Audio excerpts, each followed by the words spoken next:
Hey everyone, my name is Brian and I'm applying to be an RA again. This year I learned that it is okay to get frustrated. I learned that I can stay calm, collected, and resilient even when I am frustrated. There's no hiding the fact that this last semester was challenging, especially living in day hall. From my floor flooding and my stuff getting damaged, to dealing with racist graffiti on my floor, I was frustrated, overwhelmed, and emotionally drained. However, what I learned this past semester is that I can use my frustration to make a change. I also learned that even if I'm physically, mentally, and emotionally drained, I'm still able to make connections and have a positive impact on the lives of my residents. I learned that I will not always have the answers, and that is okay. I learned that support is a two-way street and that it looks different for everyone. The most important skill I learned this year is patience.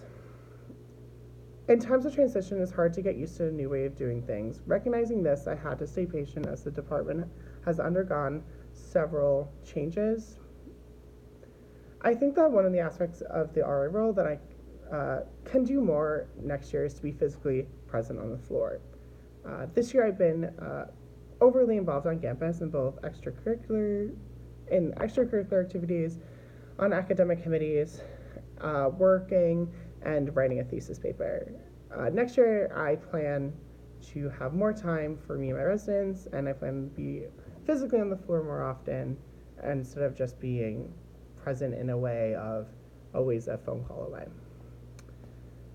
Uh, the reason I want to return to being an RA is because I've always been a people person, and each year being an RA has put me in contact with new students, people, staff members that I can form connections with. I have to return as an RA because I enjoy being a campus resource for students who need help.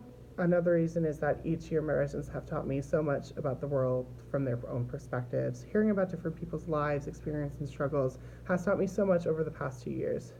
I want to continue learning about other people's way of life and help them navigate this scary thing called college.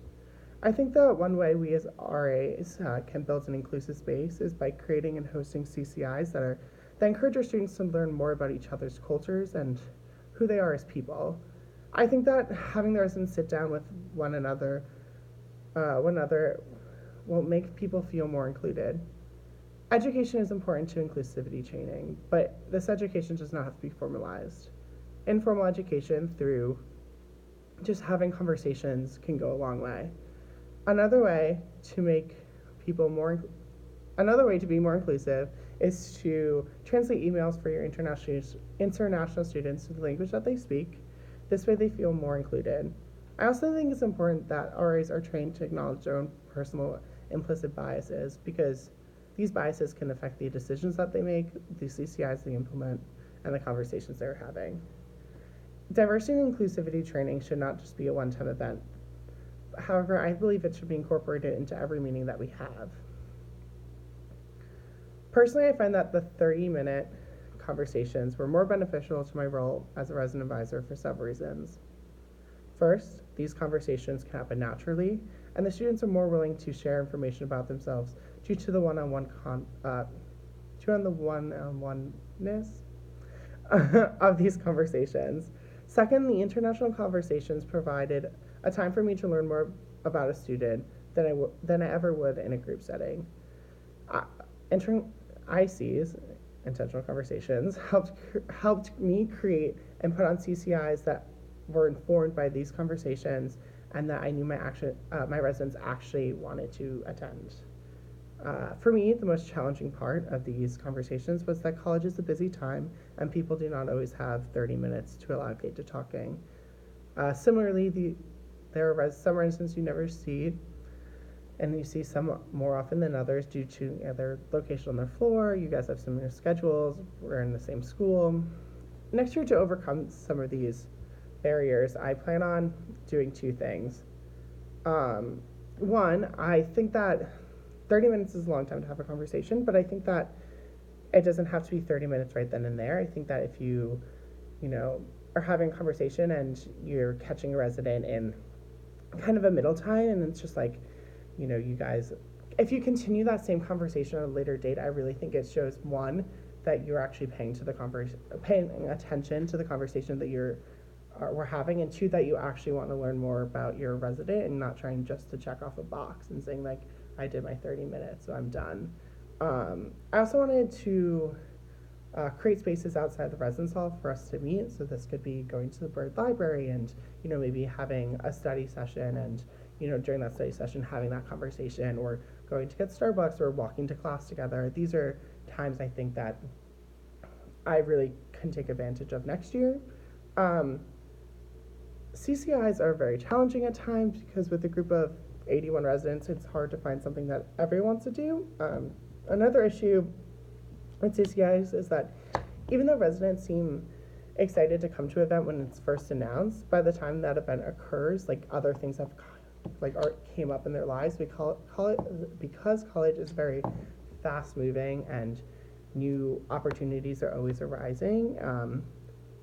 It's one of the biggest challenges that I've always had is that you set a date, be like, hey, we're having a CCI on this day, and everyone's like, yes, that's awesome. I definitely want to go ice skating, or I definitely want to play bowling in the lounge. And then the day comes and not as many people who showed interest show up, and that's because things come up, and that's understandable. But I think that what I want to do next semester is try to find a balance between announcing and keeping that same energy and having people have that follow through and actually come to a lot of the events. So next year, so I am technically actually graduating in May, and so I'm applying to stay at Syracuse, and so I'm also applying to be an RA as grad school. So next year I'll be a graduate student studying policy, and I really specifically like education policy or social policy. So I'm hoping to use this RA position as a way to get more involved within higher education policy. Throughout this year, I've struggled with some of the new policies that have been in place, and I feel as an RA next year I want to be, and if given the opportunity, I want to be more active within the RA community by sitting on committees that create and discuss these policies that are directly impacting the lives of my students. As a third-year RA, I plan to serve as a mentor to others by keeping motivated. Each year is a new year, and people feed off of each other's energies.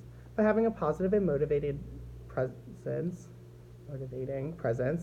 I hope to be seen as a leader on my staff. This way we could provide our residents the best year that they ever had and the year that they deserve.